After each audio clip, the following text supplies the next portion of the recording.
Salam hörmətli müəllimlər, bu videoda situasiya tipli 4-cü izahına baxacağıq.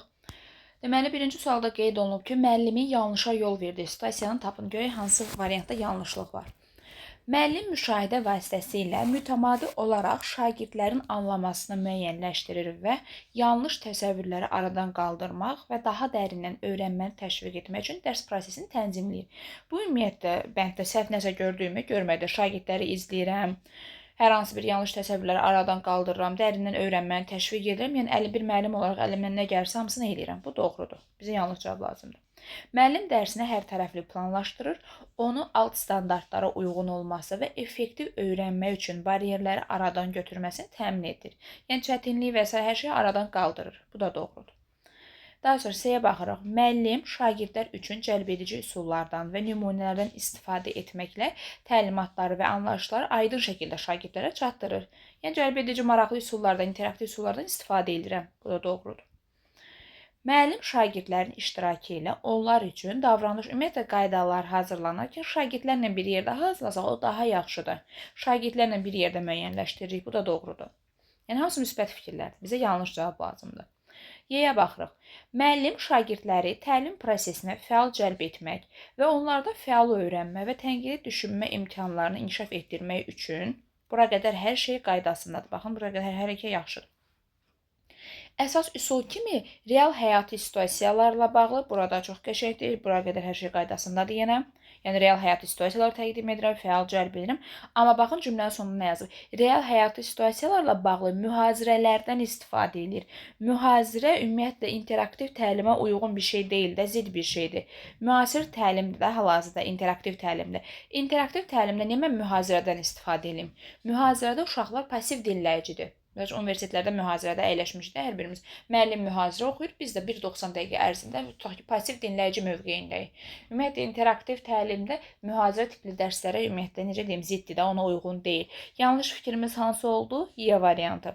Y variantı da yəni bu həyati situasiyalara qədər hər şey qaydasında müsbət fikirlər idi. Amma deyir bununla bağlı mühazirədə şagirdlər pasiv olacaqlar. İnteraktiv təlimdə də şagird pasiv yox, aktiv olmalıdır. Ona görə Y variantımız yanlışdır. Bizdən də yanlış istəyirdilər. Düzgün cavabımız oldu Y variantı. İndi baxırıq ikinci suala. İkinci sualda da deyir yanlışa aid fikir axtarmalıyıq. Yəni müəllimin yanlışa yol verdiyi situasiyanı tapmalıyıq. Gəlin müsbət fikirləri çıxaq bir yerdə. Müəllim şagirdlərə verdiyi problemli situasiyanı ətraflı tədqiq etmələri üçün şərait yaradır. Problemi həll yollarını müəyyənləşdirmək üçün onlara istiqamət verir, yol verir ki, uşaqlar özünüz işləyin. Bu doğrudur. Yəni scaffolding edirəm. Bu doğrudur. Müəllim şagirdlərin yeni biliklərini üzə çıxarmaq, şagirdlərin dərsdə aktivliyini saxlamaq, müzakirə olunan məsələyə maraq oyatmaq üçün interaktiv oyunlar təşkil edir, oyunların qaliblərinə müəyyən mükafatlar verir. Bu da doğrudur, hər şey qaydasında müəllim bir sözlə interaktiv təlimdən istifadə edir, müasir şəkildə dərs keçir. Bu da doğrudur. Fəaliyyət qlobal istiləşmə mövzusunda araşdırma işi aparmaqdır. Bu C variantı MİQ-in sualı olub bu arada. Araşdırma işi aparmaqdır. Müəllim şagirdlərə məlumat əldə etmək üçün video mühazirə təqdim edir və qeydlər əsasında araşdırma və yəni müəyyən qeydlər və həmin qeydlər əsasında araşdırma aparmaq tapşırır. Baxın sualın şərtinə. Müəllim şagirdlərə deyir, qlobal istiləşmə mövzusuna bağlı araşdırma aparmağı tapşırır. Baxın, araşdırma. İndi sualın şərtinə fikir versəz, C variantına da alırsa. Bu sualın şərtinə şagirdlər nəsə araşdırdı. Şagirdlər nəsə araşdırmadı axı. Mən elə hazır video məlumatı verdim, qeydlər verdim, onun əsasında araşdırın. Həmçinin də mən verdim ki, uşaqlara. Yön verə bilərəm, istiqamət verə bilərəm, amma mən hazır video materialı qoymuşam uşaqların qabağına qlobal istiləşmə ilə bağlı. İndi oradan nə araşdıracaqlar uşaqlar? Bütün hazır məlumatı verdim də uşaqlara. Bu doğru deyil. Uşaqlar orada heç bir iş görmədilər. Yəni burada deyir araşdırma aparmaqdır uşaqların işi. Amma C variantında gördük ki, uşaqlar ümumiyyətlə burada heç bir şey araşdırmadı. Mən hazır video məlumatı şagirdlərin qarşısına qoydum. Ona görə yanlış cavabımız C variantıdır. Digər variantlarda baxaq, müəllim şagirdlərə öyrənmə tərzlərinə uyğun interaktiv tapşırıqlar verir, onların təfəkkürünü inkişaf etdirir. Bu müsbət fikirdir, yəni müasir təlimə uyğun fikirdir. Müəllim öyrənməyi bir proses kimi vurğulayır. Diqqəti qiymətlərdən və yekun nəticələrdən öyrənmə prosesinə keçir.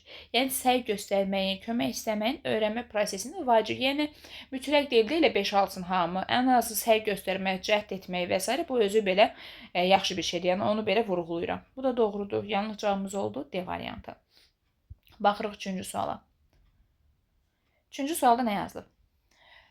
Dəli ki, romanının müzakirəsi zamanı uşaqlar fikirlərini ifadə etməkdə çətinlik çəkir. Demək, uşaqlar fikirlərini ifadə etməkdə çətinlik çəkir. Bu bir. Müzakirə zamanı müəllim prosesin düzgün getmədiyini görür. Proses də düz getmir heç. Və şagirdlər bir-birini sona qədər dinləmədən fikir bildirirlər və fikirlərə qarşı tolerantlıq, yəni bir-birinə qarşı tolerant, dözümlülük nümayiş etdirmirlər. Verilmiş problemi aradan qaldırmaq üçün hansı addım doğru olar? Doğru fikri tapmalıyım ki, vəziyyəti aradan qaldırım. Ümumiyyətlə, bəndləri oxuyanda situasiya tipində testlərdə deyə bilərsiniz, A da düzdür, B də düzdür. Ola bilər, yəni fikir olaraq doğru fikirdir. Sadəcə bizə indi hal-hazırda 3-cü sual lazım ki, bu problemi aradan qaldıran bir var. Qəşəng variant lazım deyil bizə. Problemi aradan qaldıran variant lazımdır. Gəlin A'dan başlayaq. Müəllim fasilitatorluq eləyərək, yəni bələdçilik edirəm, fasilitatorluq eləyərək şagirdləri müzakirəyə həvəsləndirdim. Lap yaxşı, nə gözəl. Şagirdləri müzakirəyə həvəsləndirdim.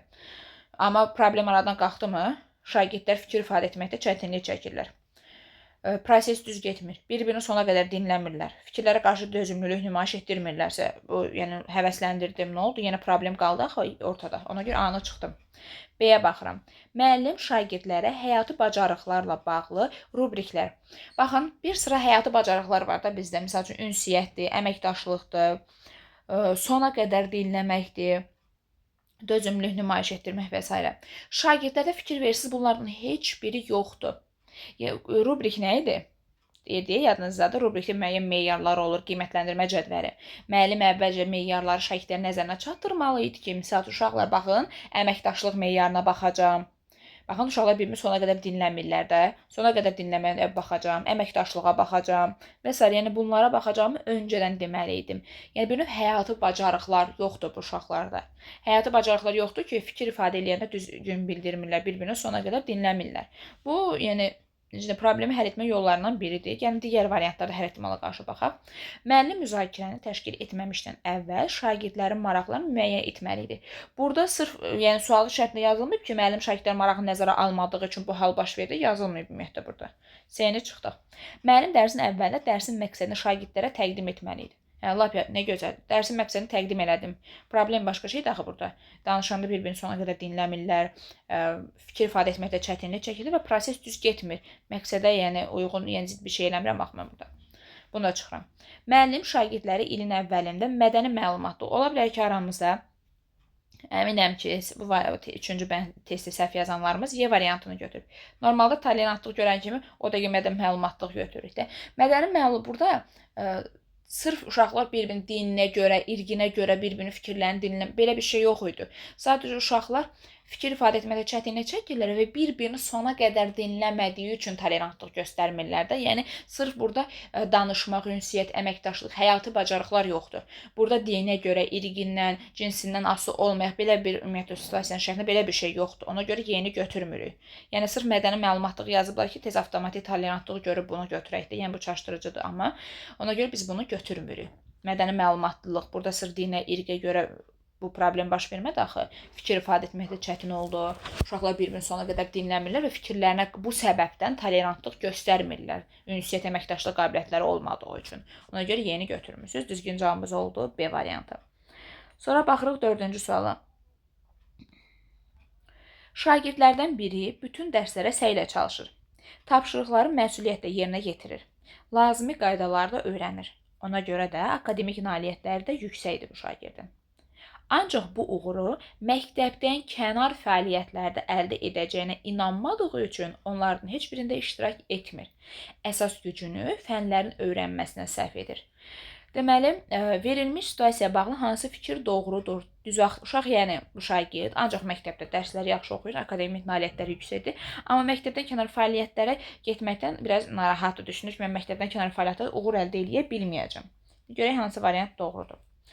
Şagirdə uğursuzluğun yüksək nailiyyətin qazanılmasında bir vasitə olduğunu düşüncəsini aşılamaq lazımdır. Bəli, bu çox qəşəng cavabdır. Yəni deyir ki, eybi yox da, məktəbdən kənar fəaliyyətdə bir uğursuzluq əldə eləsən, bu sənin yüksək nailiyyət əldə etməyinə bir növ açar olacaq da. Sənin yüksək nailiyyət qazanmağın üçün normalda hamımız müəyyən uğursuzluqlar əldə eləyirik ki, bu da bizim daha yaxşı hazırlaşmağımıza, daha çox səy göstərməyimizə səbəb olur ki, və sonunda da biz yüksək nəticə yəni əldə eləyirik.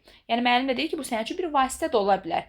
Eybi yox, məktəbdən kənar fəaliyyətdə sən uğursuzluq əldə edirsən, amma bu sənin üçün bir yüksək nailiyyətini qazanması bir açar ola bilər. Yəni bu düşüncəni mən onlarda formalaşdırmam. Bu çox qəşəng cavabdır. Digərlərinə baxaq. Şagirdin akademik nəticəsi yüksək olduğundan onun məktəbdən kənar fəaliyyətə cəlb olunmasına ehtiyac yoxdur. Çox, yəni necə deyim, adiyyətsiz bir cavabdır da. Yəni məktəbdən kənar fəaliyyətlərdə əksinə uşaqlar üçün yaxşıdır, cəhd eləyirlər, səy göstərirlər, bir sıra bacarıqlar formalaşır. Niyə cəlb eləmirəm ki?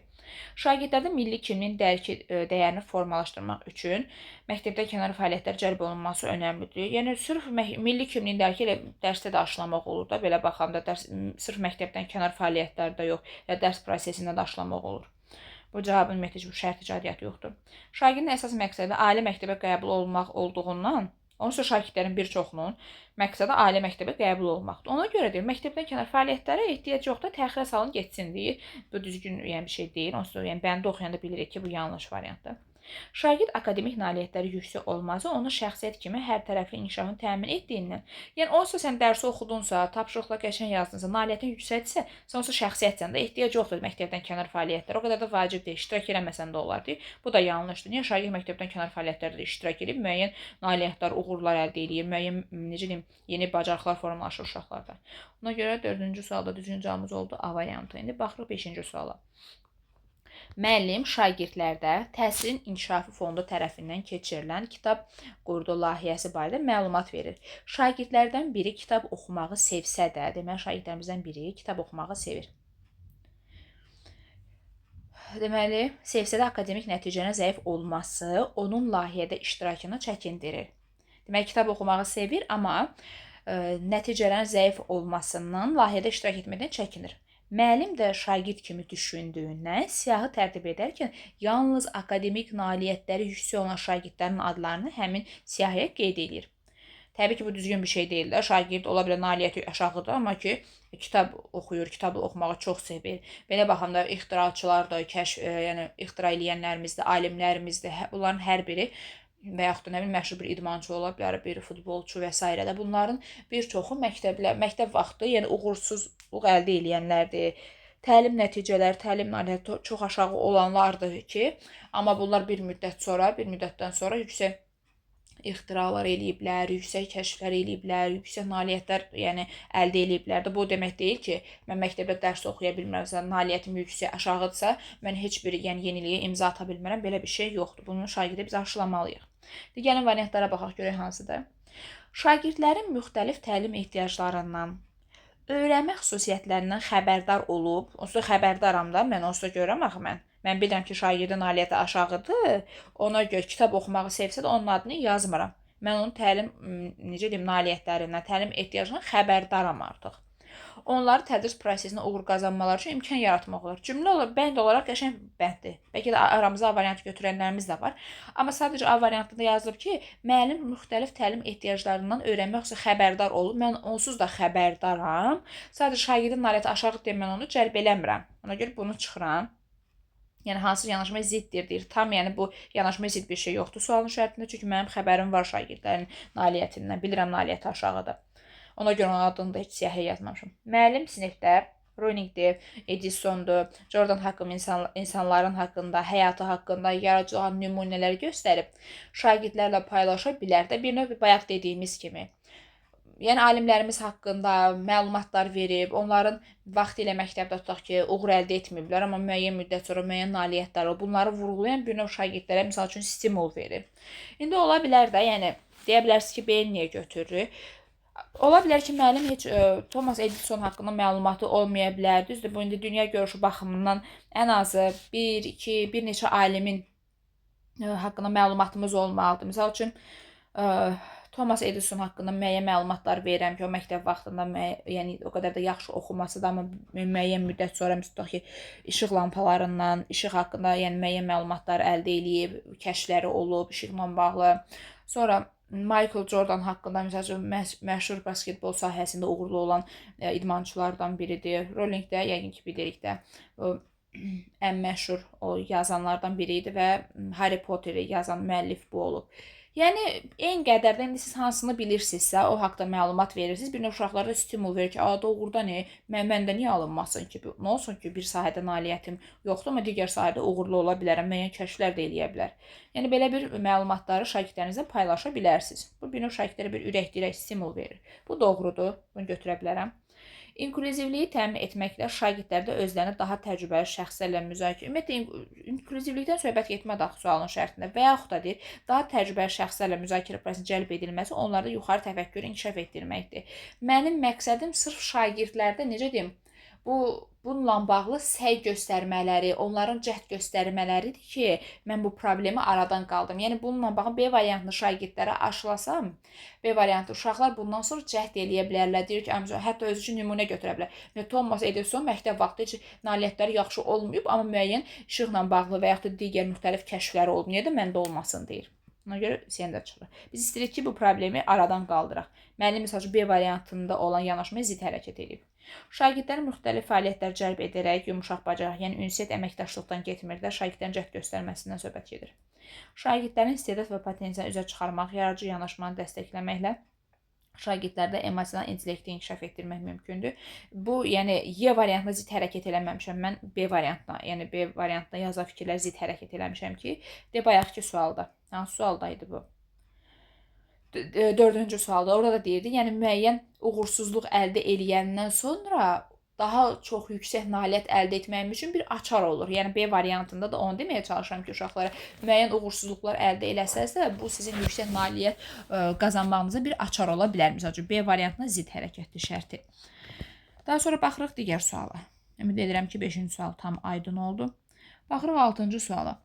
Müəllim sinifdə təşkil edilən tədbirdə valideynlərin yaxınının iştirakını təmin edir. Deməli, hər hansı bir tədbir keçirmişəm və valideynlərin də iştirakını təmin eləmişəm. Hər hansı bir tədbirdə, yeni ildir, Novruz bayramıdır və yaxud başqa bir tədbirdir. Bundan əlavə o şagirdlərə fikirlərini bölüşmək, suallar vermək imkanı yaradır. Və eyni zamanda müəllim video və digər nümunələr hazırlayarkən şagirdlərin təcrübələrini, potensiallarından da istifadə edir. Bu situasiyada verilənlərə əsasən müəllimin sinifdəki fəaliyyəti haqqında hansı fikri yanlışdır, səhv fikir axtarmalıyıq. Yəni əməklərə baxaq. Müəllimin müşahidə bacarığının yüksək inkişafı onun sinif fəaliyyətini effektiv şəkildə qurmasına şərait yaradıb. Bəli, bu çox qəşəng variantdır. Yəni müəllimdə müşahidə bacarığı yüksəkdir və sinifi də düzgün şəkildə, effektiv şəkildə qurmağı bacarır. Bu doğrudur. Bizə səhv cavab lazımdır. Bu fəaliyyət valideynlərə imkan verir ki, övladların yarımillik və akademik nailiyyətlərindən xəbərdar olsunlar.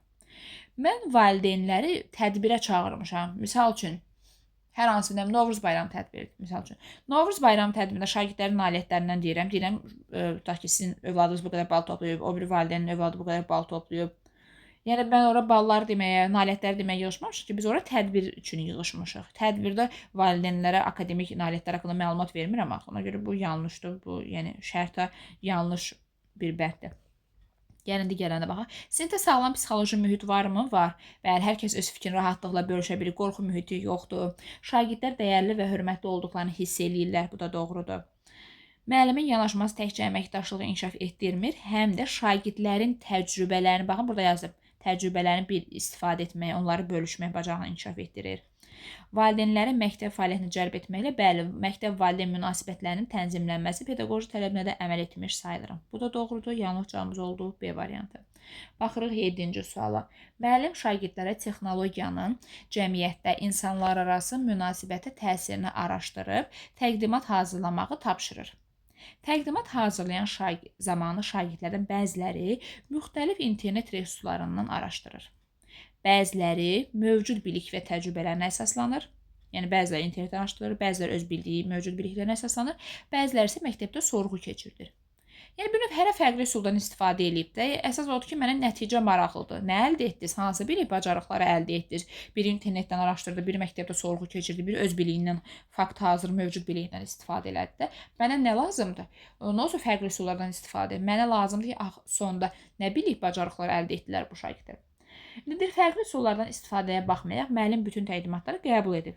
Müəllimin qərarı haqqında hansı fikir doğrudur? Qərara uyğun doğru fikir axtarmalıyıq. Müəllim bütün təqdimatları qəbul etməklə bağlı qərarı onun tədrisin təşkilində şəxsiyyət yönümlülükdə söhbət gedir. Şagird yönümlülük yazısı hardasa doğru olar da, şagirdlərin seçimlərinə necə hörmətlə yanaşmır. Bu şəxsiyyət yönümlülüyü ümumiyyətlə söhbət getmir. Anı çıxdım. Müəllimin məsələyə bu cür yanaşması səbəb olur ki, şagirdlərin fəaliyyət zamanı əldə etdiyi bilik, bacarıqlar, baxın, bəli, indi dediyim fikir. Şagirdlərin əldə etdiyi bilik, bacarıqlar onların istifadə etdiyi üsuldan üstündür. Yəni fərqi yoxdur da, hansı üsulla axtarırsan, axtar, nə fərqi var? Əsas odur ki, nəticə olsun əlində. Yəni ki, sizin əldə etdiyiniz bilik, bacarıqlar istifadə etdiyiniz üsuldan, hansı yolunu axtarmağınızda daha üstündür, daha önəmlidir. Əlbəttə ki, önəmlidir. Ya internetdən araşdırdım, ya beynimdən araşdırdım, ya öz məktəbdə sorğu keçirdim. Əsas odur ki, nəticə əldə etdim. Ona görə düzgün cavabımız B variantıdır. C-yə də baxaq. Deyir, bütün təqdimatları qəbul etməkdə müəllimin məqsədi şagirdlər arasında yanaşmaların müxtəlifliyini onların diqqətinə çatdırmaqdır. Deyir ki, yəni bütün təqdimatları qəbul etdi müəllim. Bunu etməkdə məqsədi şagirdlər arasında yanaşmaların müxtəlifliyini onların diqqətinə. Sualın şərtdə yazılıb ki, müəllimin məqsədi oydu. Yazılmayı baxın. Ona görə C-yə çıxırıq. Müəllimin hədəfi şagirdlərdə istifadə etdiyi üsulların onların gözləntilərə uyğunluğunu müəyyən etməkdən ibarətdir. Bunda adiyyatı yoxdur.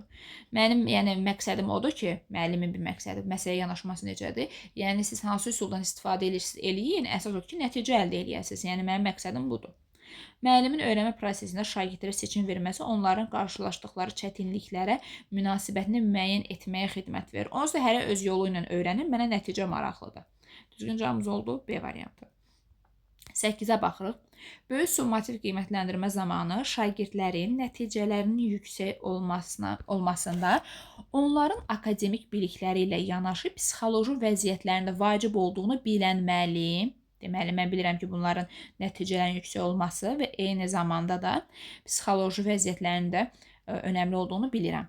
Bilən müəllim bu məqsədlə şagirdlərlə söhbət aparır. Söhbətdən sonra şagirdlərin bəziləri sualları nə qədər çətin olsa da, həyəcan hissini yenmək üçün əvvəlcə daha sadə suallardan başlayırlar. Həmçinin qiymətin aşağı və ya yuxarı olması yox, əsasən öyrənməyə köklənəcəklərini bildirirlər daha doğrusu. Yəni görürsünüz, müəllim şagirdlə psixoloji söhbət elədi, şagirdlərin həyəcanını minimuma endirdi. Yəni əsas qiymət yox, əsas öyrənmədir. Verilmiş situasiya əsasən hansı fikir doğrudur? Yəni doğru fikir axtaraq. Müəllimin fəaliyyəti şagirdlərdə empatiya bacarığının inkişafına təkan verir. Ümumiyyətlə sual şərtdə empatiyadan söhbət getdi. Kimsə özünü kimisə yerinə qoydu, empatiyadan söhbət getdi, getmədi. Anı çıxdı.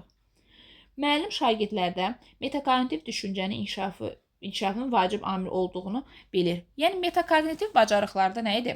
Özünü tənzimləmə, özünü idarə, özünü monitorinq daha doğrusu, özünü qiymətləndirmə. Metakognitivdə emosional tənzimləmə deyə bir başlıq var idimi? Keçmişdikmi? Bəli, emosional tənzimləmə. Yəni həyəcanlı olanda, əsəbi olanda hisslərimizi düzgün şəkildə idarə etməyi bacarmalıyıq. Bu özünü tənzimləmənin içində idi. Emosional tənzimləmə idi. Yəni müəllim şagirdlərdə bir növ metakognitiv düşüncəni formalaşdırmağa çalışır. Düzgün cavabımız B var. Orada var idi məsələn emosional tənzimləmə. Bir növ həmin komponenti şagirdlərə aşılayıram ki, imtahanda həyəcanlanmasınlar, ruh düşkünlüyü yaşamasınlar, ruhları hər zaman yüksək olsun və s. Bir növ psixoloji ürək-dirək verirəm şagirdlərə. B düzdür, emosional tənzimləmə var orada.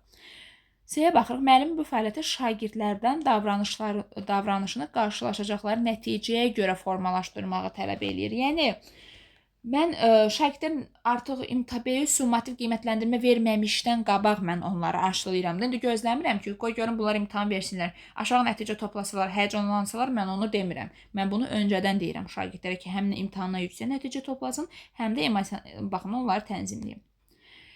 Daha sonra müəllim şagirdlərə yüksək nailiyyət əldə etmək üçün sosial bacarıqları inkişaf etdirir. Burada yəni sualın şərti sosial bacarıqdan söhbət getmədi. Burada emosional durumdan söhbət getdi. Şagirdlər artıq müəyyən bir yaşa çatdıqları üçün müəllim bu cür söhbətlərin keçirilməsi məqsədə uyğundur, məqsədə müvafiqdir. Yəni bu belə baxanda yəni yaşla yoxdur. Bütün uşaqlara emosional baxımdan tənzimləməyə şərait yaratmalıyıq onsuz da. Yəni belə baxanda çox uyğun olmayan bir cavabdır E variantı. Sonra baxırıq 9-cu suala.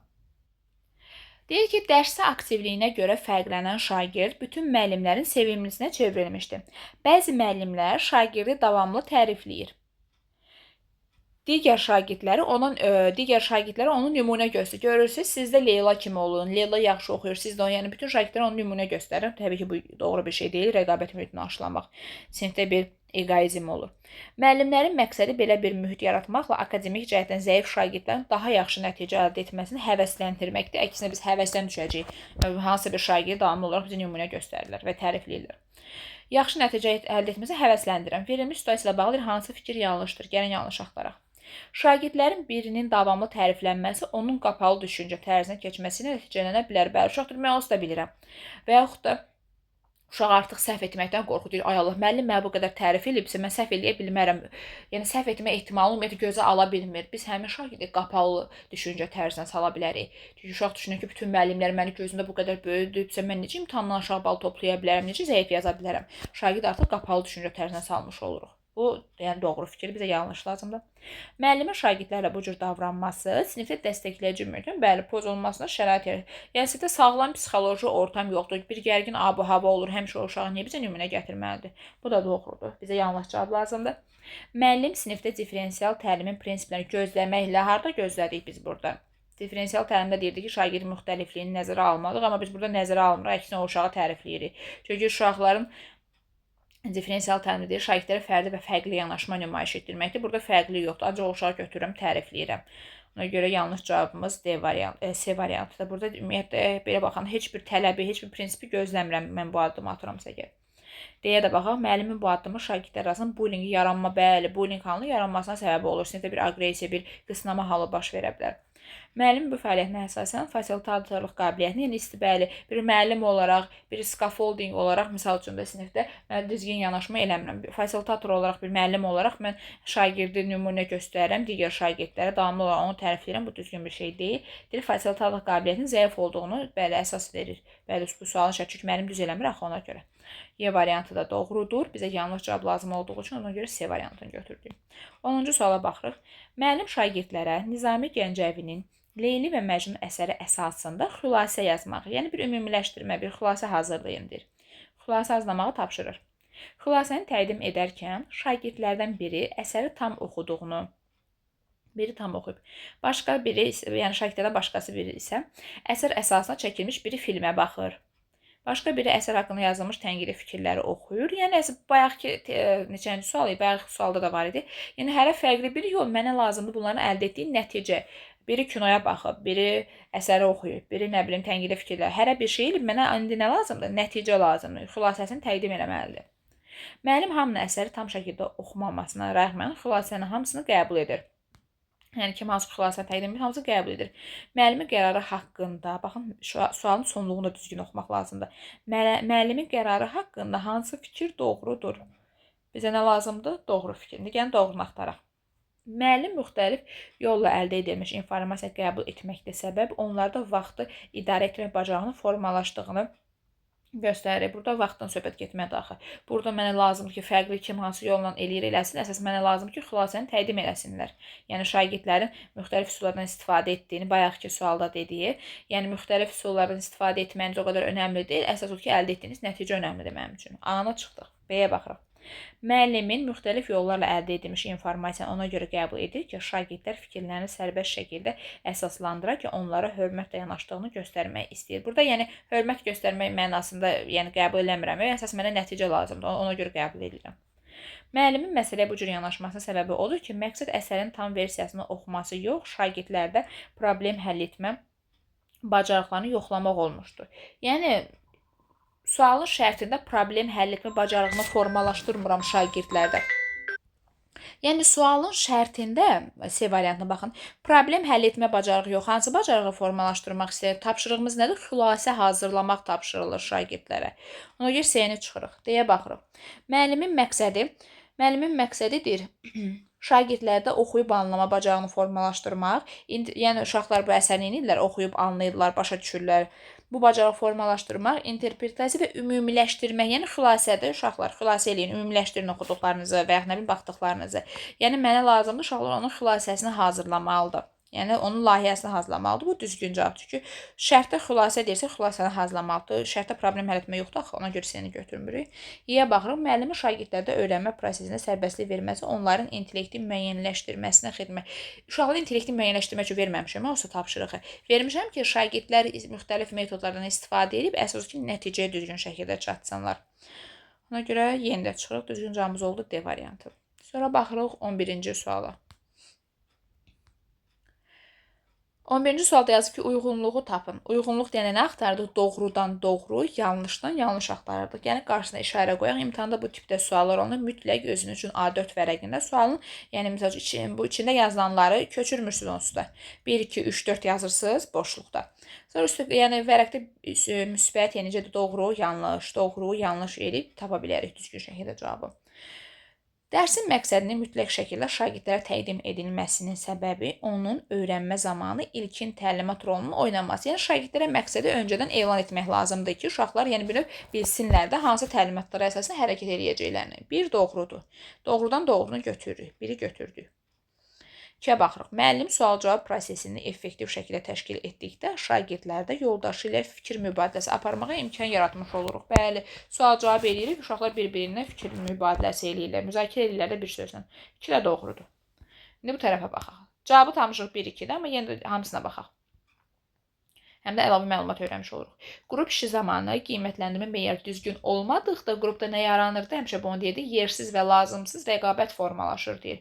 Bu da doğrudur, amma götürmürük. Bizə yanlışdan yanlış götürməliyik. Şagirdlərin verdiyi suallar cari mövzu ilə hal-hazır ki, mənim izah elədiyim dərslə bağlı deyilsə, dərsin mövzusundan yayınmamaq üçün sualın cavablandırılması müəyyən vaxtda da təxirə salına bilər. Yəni, bu məqbul bir şeydir. Doğrudur. Misal üçün, mən hal-hazırda tənəffüs sistemini şagirdlərimə izah eləyirəm. Şagirdlərdən biri qayıdıb təkamül nəzəriyyəsindən sual verir. Mənim indi izah elədiyim cari dərslə onun verdiyi təkamül nəzəriyyəsini, yəni başqa mövzudur. İndi mən durub tənəffüs sistemini saxlayım, durub şagirdin təkamül nəzəriyyəsi cavab verəcəm, dərsim qutardı.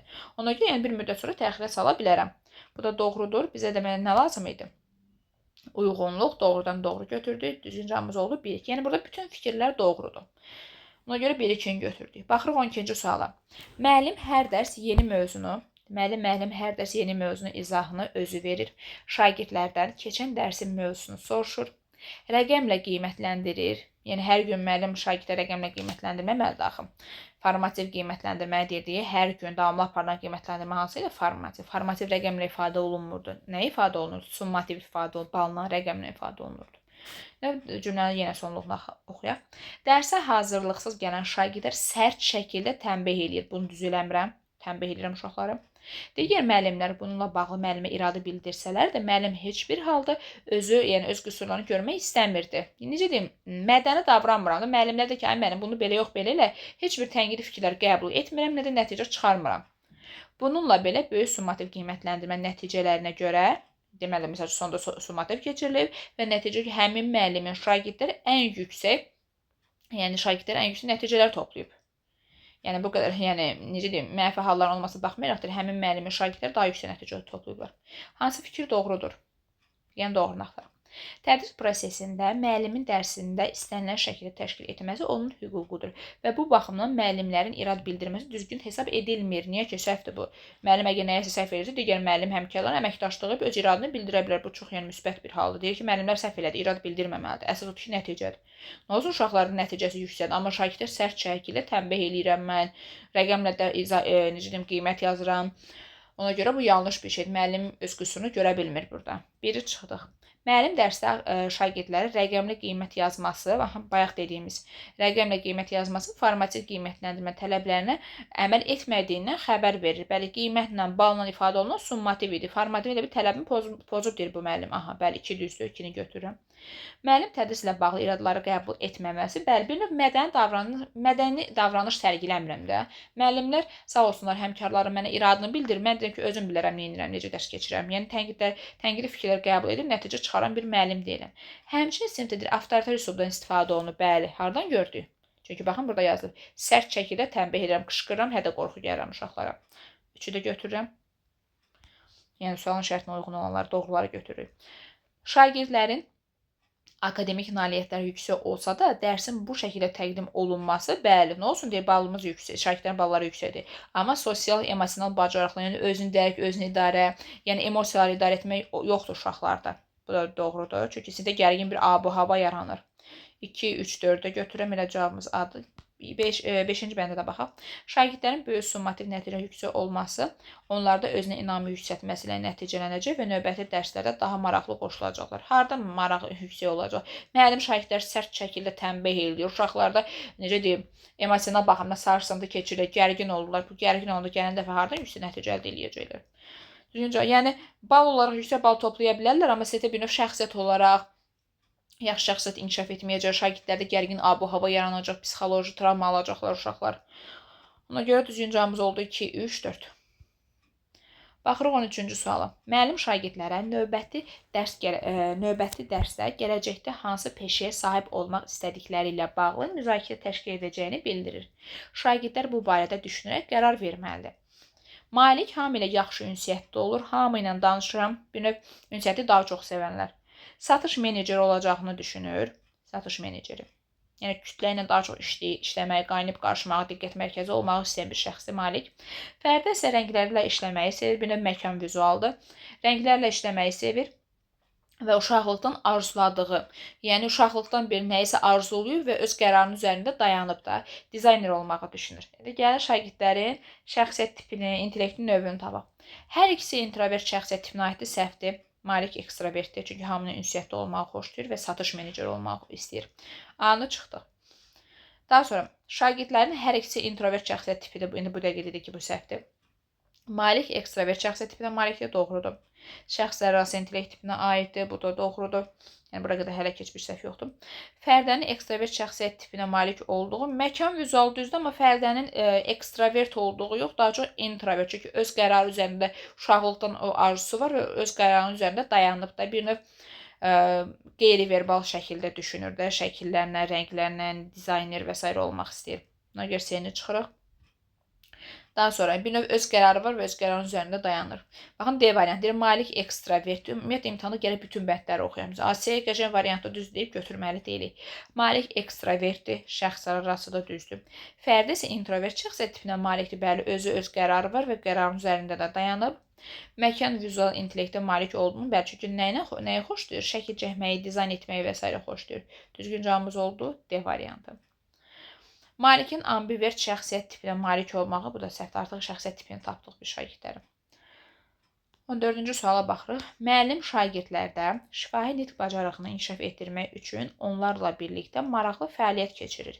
Belə ki, şagirdlərdən biri bir cümlə deməli, növbəti də şagird isə həmin cümlənin məntiqi əlaqəsi olan başqa bir cümlə ilə səsləndirib hekayə qurmalıdır. Verilmiş situasiya əsasən müəllimin fəaliyyəti haqqında hansı fikri demək olar? Uşaqlardan biri məlumata deyirlər, digər şagird isə onun məntiqi sonluğunu gətirməlidir, başqa bir cümlə deməlidir. Doğru fikirlər axtaraq. Müəllim dərsi interaktiv şəkildə təşkil edib, şagirdlərin öyrənməsini təmin edir. Bəli, necə deyim, şagirdlərin maraqları üzərində qurduğum bir müasir təlimdir, interaktiv təlimdir. Bu doğrudur. Biri götürürük. Müəllimin bu fəaliyyətlə şagirdlərdə metakognitiv bacarıqları inkişaf etdirir. Burada metakognitiv bacarıq ümumiyyətlə belə adı keçmir. Metakognitivin heç M hərfi keçmir sualın şərtində. 2-ci çıxdıq. 3-ə baxırıq. Bu fəaliyyətlə müəllim şagirdlərdə savadlılıq, bəli, savadlılıq nədir? Oxuduğumu, eşitdiyimi, başa düşürəmsə, dərk eləyirəmsə, onlar arasında əlaqə quramsa, deməli, savadlı olduğumu göstərən bir əlamətdir. Baxın, özəldə yazılır. Fəal dinləmə bacarığını formalaşdırır. Oxuduğumu, eşitdiyimi, başa düşürəmsə, savadlıyam. 3-ü də götürürəm. 3-də doğrudur. Müəllimin dərsdə istifadə etdiyi metod verbal lingvistik, yəni söz ehtiyatı bol olmalıdır. Söz ehtiyatımızı bir növ müəllim bizim inkişaf elətdirir. 4-də düzdür. 4-də götürəcəyik. Müəllim bu üsulu seçərkən şagirdlərin zehni inkişafın xüsusiyyətlərini nəzərə alır. Yəni, burada müəllim deyir ki, şəkildə bir cümlədir, o bir cümlə sonluğunu tamamlayanda şagirdin yaş xüsusiyyətlərini nəzərə alır. Yaş xüsusiyyətin bura nə adiyyəti var ki? Ona görə 5-də çıxdıq. 1, 3, 4. 1, 3, 4. Haradadır? C variantında. Baxırıq 15-ci suala. Tədris planlaşmasına aid verilmiş variantlardan biri yanlışdır. Yəni, biz öz günlük, yəni gündəlik və yaxud da cari, illik və yaxud da perspektiv planımızı qururuq. İndi onlardan birinə aid yanlış fikir tapmalıyıq. Gəlin, baxaq. Müsbət fikirlər çıxaraq, mənfi fikir qalacaq yerdə. Effektiv planlaşdırılmış dərs müəllimlərə məzmunu və fəaliyyəti məntiqi və ardıcı, mənim bir planım olsa işimi ardıcıl şəkildə quraram. Bu dərsin rəvanı, yəni qəşəng axıcı keçməsinə şərait yaradır. Materialları daha yaxşı başa düşülməsinə kömək edir. Görürsünüz nə qəşəng gül kimi cümlədir. Bu niyə yanlış olsun ki? A, düzdür. Dərsin planlaşdırılması müəllimlərə dərs üçün mövcud vaxtı səmərəli şəkildə. Görürəm bugün hansı dərs keçəcəm, bugün hansı standart reallaşdıracağam deyib həyəcan keçirmirəm də. Dərsimi ona görə düzgün şəkildə və səmərəli şəkildə idarə etməyi bacarıram. Planım var axı mənim artıq. Hər bir fəaliyyət üçün akademik vaxtın ayrılması və dərsin ayrılmış vaxt ərzində bütün materiallarla əhatə etməsini təmin edir. Bəli, niyə? Çünki mənim planım var. Dərsin planlaşdırılması müəllimlərdə şagirdlərin müxtəlif ehtiyaclarını, qabiliyyətlərini nəzərə almağa, əvvəlcədən planlama etməklə müəllim bütün şagirdlərə uyğun strategiyalar, yəni çünki mənim necə deyim, planım var da, hər xüsusiyyətə uyğun, hər şəraitə uyğun bir plan hazırlamışam mən. Bu da doğrudur. Dərsin gündəlik planlaşması, yəni cari gündəlik planlaşmasında müəllim dərsə keçəcəyi mövzunu dəqiq müəyyənləşdirməlidir. Həmçinin də dərs prosesində şagirdlər arasında yaranan konfliktin, ümumiyyətlə sinifdə hər hansı bir mübahisə halı yaranıb, konflikt olub. İndi konflikti mən gündəlik planıma nəyə daxil edirəm ki? Bu yəni necə deyim, mənim öz planıma yazmasam belə beynimdə olan bir şeydir. Yəni sinifdə hər hansı bir konflikt hadisəsi olub, konflikti indi düzgün şəkildə aradan qaldırmağa, bir dəstəkləyici mühit aşılayacağam da sinifdə. Bu mən durub gündəlik plana yazmıram axı mən. Ona görə D variantı yanlışdır. Yəni gündəlik planda konfliktlə bağlı nəsə yazırıqmı? Biz konflikti həll etməklə bağlı təbii ki, yazmırıq. D variantı yanlışdır. Dərsin effektiv planlaşdırmaq üçün müəllimlərə materialı səmərəli şəkildə çatdırmaq imkanı verir. Bu həm də onlara dərs zamanı yarana biləcəyi gözlənilmə çətinliyin öhdəsindən gəlməyə hazıram artıq, mənim planım var. Bu da doğrudur. Yanlış cavabımız oldu D variantı. 16-cı suala baxırıq. Dərs zamanı müəllim şagirdlərə həyati bir situasiya təqdim edib müzakirə təşkil edir. Şagirdlər bu zaman öz fikirlərini bölüşüb müzakirədə fəal iştirak etməlidir. Onlardan biri hadisəni təhlil edib qrafik hazırlamaq istədiyini bildirir və müəllim buna etiraz edir. Şifahi müzakirə olacağını bildirir. Uşaqlarda bir qrafik hazırlamasını mən etirazımı bildirirəm. Deyirəm ki, hamınız necə deyim, danışmalısınız, şifahi müzakirə eləməlisiniz. Müəllimin bu addımı hansı pedaqoji yanaşmaya ziddir? Görək, indi bəndlərə baxaq. Deyir, müəllim şagirdin zehni inkişafı üçün onlara uyğun mövzu seçməsi xüsusi diqqət yetirir. Burada ümumiyyətlə zehni inkişafla bağlı, yəni zid heç bir hərəkət eləməmişəm. Biri çıxdım. Müəllim tədris prosesində diferensial təlim, bəli, diferensial təlimə zid hərəkət eləmişəm. Şagirdlərin müxtəlifliyini nəzərə almıram mən. Deyirəm, yox, nə danışırsınız? Qrafik hazırlaya bilməlisiniz, hamınız şifahi təqdim eləməlisiniz. Bəli, 2 zid hərəkət var sualın şərtində. 3-ə baxırıq. Müəllim tədris prosesində şagird yönümlülük prinsipinə uyğun, yəni zid hərəkət eləmişəmmi? Bəli. Şagirdin elə bir fikrini önəmsiz sayıram. Şagird yönümlü yox, daha çox mən müəllim yönümlü yanaşmışam. Şagird belə eləyir, mən deyirəm ki, yox, eləmirik biz onu. Bəli, şagird yönümlülüyü pozmuşam. Yəni hansı yanaşmalara zid var? 2-yə zid var, 3-ə zid hərəkət var. 4-ə baxın. Müəllim şagirdlərə həyati situasiya təqdim edib məsələyə münasibətlərini öyrənməklə onlarda mənəvi vəziyyətlə bağlı məlumat əldə edilir. Yəni bu bəndə zid bir hərəkət görmədik sualın şərtində. 2-3. 2-3 hardadır? B variantında. Düzgün cavabımız oldu B variantı. Baxırıq 17-ci suala. Verilənlərdən biri effektiv rəy deyil. Yəni düzgün rəy. Rəyin xüsusiyyətini biz artıq dəfələrlə demişdik. İndi gəlin bəndləri təhlil eləyək, yadımıza salaq. Afərin, əhsən görən kimi, əla görən kimi bu səhvdir deyib variantlardan çıxmırıq. Təbii ki, cümlənin axırına baxmaq lazımdır. Yəni afərin sözü pis deyil. Yəni mənfi rəy deyib çıxmırıq variantlardan. Baxaq A variantına. Afərin münasibətini bildirərkən gətirdiyin arqumentlər fikrin əsaslandırmasına xidmət edir. Onları sadə dildə ifadə etsən, dinləyici üçün daha anlaşıqlı olar. Mənim verdiyim rəydən kimin cər? Görün nə gözəl rəy vermişəm. Bu doğrudur. Bir növ gələcək yönümlülükdə, keçmiş yönümlülük yox, gələcək yönümlülük. Bunlara diqqət eləsən, daha yaxşı olacaq. Bu doğrudur. Bizə yanlış cavab lazımdır. Oxu bəyanlama bacarığını inkişaf etdirmək üçün insert metodunu istifadə etməyin işi daha səmərəli qurduğunu göstərir. Uşağın işinə dəyər verirəm. Bu yaxşıdır. Haqqında əlavə məlumat almaq istədiyi məsələ varsa, deyir, yəni gələcək yönümlü rəy verirəm. Onları mümkün qədər vaxtında araşdır. Bu da çox qəşəng rəydir. Əla. Aha, əla cavabı var. Bu səhvdir deyib çıxmırıq. Yəni də bütöv cümləyə baxmaq lazımdır. Yəni əla da əhsəni bunlar səhv deyil deyə bilərəm şagirdlərə. Tabelik bağlayıcısı ilə bağlanan tabeli mürəkkəb cümlələri müəyyən edə bilirsən. Əlavə olaraq da bağlayıcı sözlər təkrar nəzərdən keçir. Bir növ şagirdlərə düzgün şəkildə əks əlaqə yaradıram da gələcək yönümlü rəy verirəm ki, bunlara da baxsan daha yaxşı olar. Bu da doğru rəydir. Əhsən sənədir. Məntiqi riyazi intellektin inkişafı özünü problemə yanaşmasında səni digərlərindən fərqləndirir. Akademiksən, savadlısan, sənin məntiqi riyazi intellektin var, sən ona görə o birilərindən fərqlənirsən. Belə uşağa rəy vermək olur. Bayaq dedik ki, belə rəy uşağı da özünü də qapalı düşüncə tərzinə salır, digərlərə də mənfi örnək olur da. Yəni sizdə bir gərgin ab-hava yaranır. Bu da yəni bullying halının da yaranmasına səbəb olur, dəstəkləyici mühit pozulur və s. Bu düzgün rəy deyil. Şagirdin inkişafı aparmayacaq. Yəni bir işi yerinə yetirəndə, misal üçün, mən çox qəşəng ola bilər, dərs danışdım, nitqim və s. çox gözəl. Müəllimdir, afərin, əhsənsən. Hiss olunur ki, sənin verbal lingvistik intellekt tipin çox yaxşı inkişaf edib. Bu xüsusiyyət səni o bir uşaqlardan fərqləndirir. Yəni bu kimisə nümunə göstərərək sinifdə adın cəmi bu düzgün deyil. Ona görə yanlış rəyimiz elə D variantıdır. Müzakirə zamanı yoldaşların cavablarını dinləyib refleks etməyini təqdir edirəm. Yəni çox qəşəngdir. Alqışlayıram səni dinləyib refleks etməyi. Bu sənə əldə etdiyi bilikləri möhkəmləndirməyə yardım edir. Konkret arqumentləri gətirərək uyğun zamanı gözləməyə diqqət et. Bu da doğrudur. Yəni hər şey qaydasındadır rəydir. Düzgün cavabımız olduğu D variantı. 18-ə baxırıq. Layihə əsasında şagirdlər bərpa olunan enerji mənbələrindən istifadə edildiyi sahələrin genişləndirilməsi ilə bağlı araşdırma aparmağa başlayırlar. Onların bir qrupu bərpa olunan enerji sistemlərinə sərmayə qoymaq, müəssisələrə güzəştlər və subsidiyalar etməyi təklif edir və bununla bağlı plan tərtib edirlər. Digər qrup isə bərpa olunan enerjinin faydaları, enerji səmərəliyi haqqında maarifləndirici seminarlar planlaşdırır. Deməli, sualın şərti yadımızdan çıxdı. Bir qrup uşaqlar nə edirlər? Demək, sərmayə qoyurlar. Bir qrup subsidiyalar təklif edirlər. Bir qrupda nə edirlər? Səmərəli haqqında bir maarifləndirici biri də seminar keçirilir. Şagirdlər araşdırma prosesində fəaliyyətləri ilə bağlı davamlı qeydlər götürürlər. Həmçinin proseslər fərqli fikirlər rastlaşdıqda məqsədlərindən yayınmayaraq, yəni davam edirlər də, qeyd falan edirlər özləri üçün. Hansı fikir yanlışdır deyir. İndi sualın şərtinə uyğun yanlış fikir axtarmalıyıq. Gəlin baxaq bəndlərə.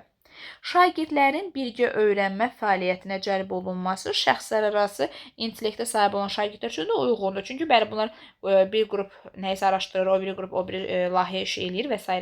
Yəni komanda ilə, qrupla işləyənlər şəxslərarası intellekt tipinə malik olan uşaqlar üçün daha necədir maraqlı olacaq. Bu düzdür. Burada səhv heç nə yoxdur.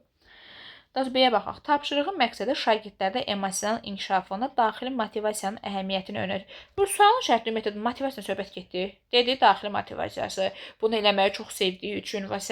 Yəni elə bir sualın şərtində motivasiya ümumiyyətlə adı çəkilmir. Motivasiya M hərfi də yoxdur sualın şərtində. Yəni bu yanlışdır. Digərlərinə də baxaq. Layihə işinin uğurlu alınması şagirdlərdə strateji düşünmə, yəni ümumiyyətlə layihə yazılıbsa bir də strateji düşünmə, sahibkar düşünmə, yeniliklər, innovasiyaları yəni inkişaf etdirmə bacarığımızda önə çəkilmiş olur bu situasiyada. Bu da doğrudur. Şagirdlərin fəaliyyəti onlarda özünü idarə etmə komponentlərində inkişaf etdiyini göstərir. Yəni, bəli, düzgün şəkildə özlərini idarə etməyi bacarırlar, komanda ilə, kollektivlə işləyirlər uşaqlar. Tapşırığı həm fənlər arası, həm də fənn üstü inteqrasiya ilə, yəni bir növ həyatla əlaqələndirirlər. Bir növ həyatda nəsə gəlib araşdırırlar, sonra bununla bağlı nəsə hazırlayırlar. Yenə də doğrudur, yanlış cavabımız olduğu B variantı. 19-a baxırıq.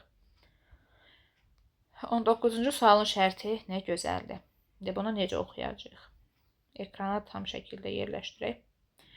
Deməli, 19-a deyir ki, dərsi əvvəlki dərslərdə öyrənilən məlumatların qısa təkrarı ilə başlayın.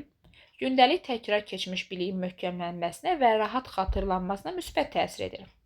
Araşdırmalarda iştirak edən səriştəli müəllim öyrənmədə təkrarın əhəmiyyətini dərk etdiklərindən dərsin əvvəlini qısa təkrara həsr etdiyini vurğulayıb. Daha sonra, onlar keçirilmiş sözləri, düsturları, hadisələri və ya əvvəlcə qavranılmış məfhumları siniflə bir daha nəzərdən keçirirlər. Həmin müəllimlər şagirdlərin məlumatlarını daha rahat xatırlamaları üçün lazımi bilik və bacarıqlar, əlavə tapşırıqlarla möhkəmləndirirlər. Nə gözəl. Səriştəli müəllimlər həmçinin həmin günün dərsi üçün uyğun olan bilik və anlayışları yenidən yada salırlar. Həmin dərsdə lazım olan sözləri, anlayışları təkrarlamaq ona görə vacibdir ki, bizim qısa müddətli yaddaşımızın həcmi azdır. Ona görə tez-tez təkrar edirik bir sözlə. Əvvəlki öyrənməni nəzərdən keçirməsək, həmin biliklər uzun müddətli yaddaşımıza ötürülə bilməyəcək. məlumatlar unudulacaq və yeni materialları öyrənərkən əvvəlki materialı xatırlamaq üçün xüsusi səy göstərməli olacağıq. Yəni ona görə təkrar eləyirik ki, yəni yeni məlumatları öyrənməmişdən öncə əvvəlki məlumatları təkrar eləyirik, birini beynimizə hazırlaşdırırıq da buna. İndi deyir ki, doğru fikri seçin. İndi sualın şərti yadımızdan çıxsa biabırçılıq olacaq. Yenidən sualın şərtini oxumalı olacaq. İnşallah ki, yadımızdan çıxmaz.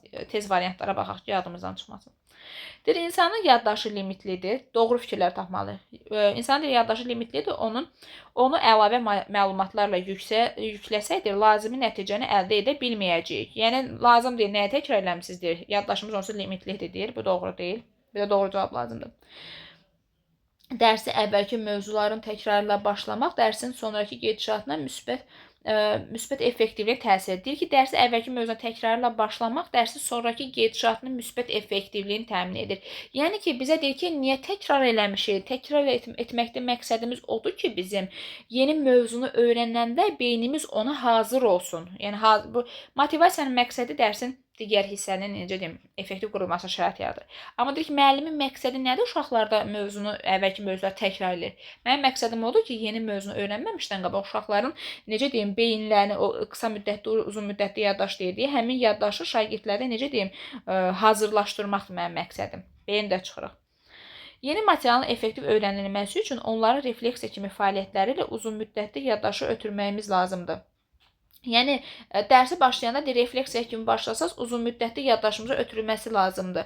Yəni, biz məlumatları təkrar eləyirik ki, hal-hazırda bundan, məsəl üçün, indi sifət keçirəm, sesimi niyə təkrarlayıram? İndi hal-hazırda ki, təzə mövzumuzu uşaqlar tez götürsünlər. Məqsədim odur. Ona görə bunda çıxırıq.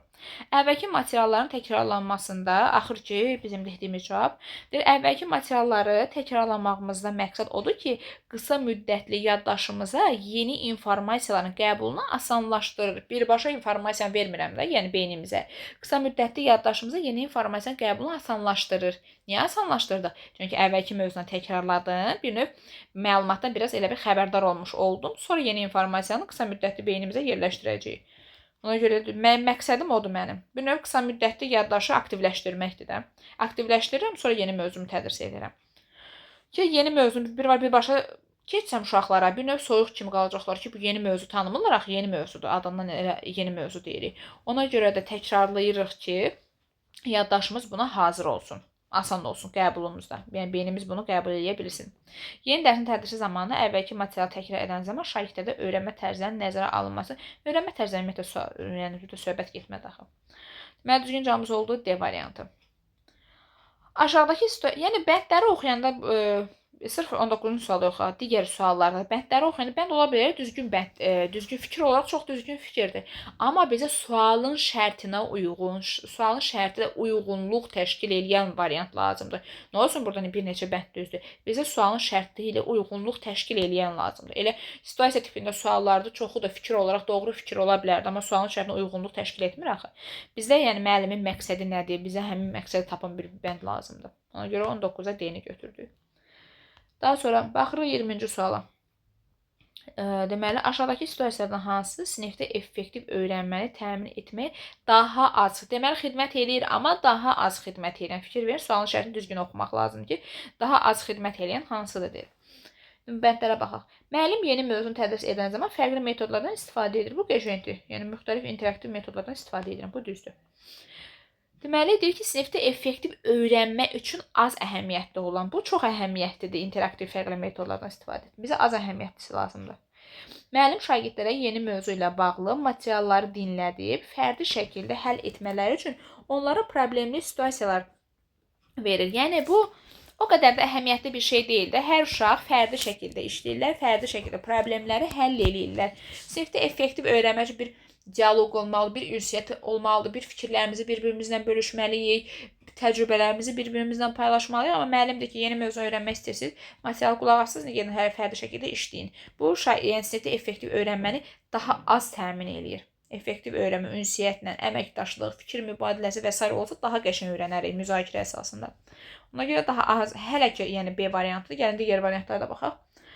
Deyir, müəllim şagirdlərin səhvə yol verdiyi tapşırıqlarla bağlı onları konstruktiv, yəni müsbət, düzgün rəy verir və yenidən həmin tapşırıq işlənməsi üçün, yəni tapşırıq verirəm. Bu da doğrudur, burada səhv heç nə yoxdur. Müəllim dərsi izah edən zaman mövzunu əvvəlki mövzularla əlaqələndirir. Baxın, bayaqki elə 19-cu sual əvvəlki mövzularla təkrarla başlayırıq ki, yeni informasiyanı qəbul etməyimizə beynimiz hazır olsun. Bu da doğrudur. Müəllim şagirdlərin mövcud vəziyyətini müəyyənləşdirdikdən sonra mövzunu tədris edir. Yəni, hal-hazırki durumu müəyyənləşdirəndən sonra birbaşa keçid edəməm. Mövcud vəziyyəti müəyyənləşdirirəm, sonra başlayıram mövzumuzu tədris etməyə. Bu da doğrudur, yəni, necə deyim, interaktiv təlimə uyğun bir bəndlərdir hamısı. Yanlış cavab oldu B variantı. Ümid edirəm ki, situasiya tipli 4, yəni izahı, situasiya tipli 4-ün izahı hər birinin üçün faydalı oldu.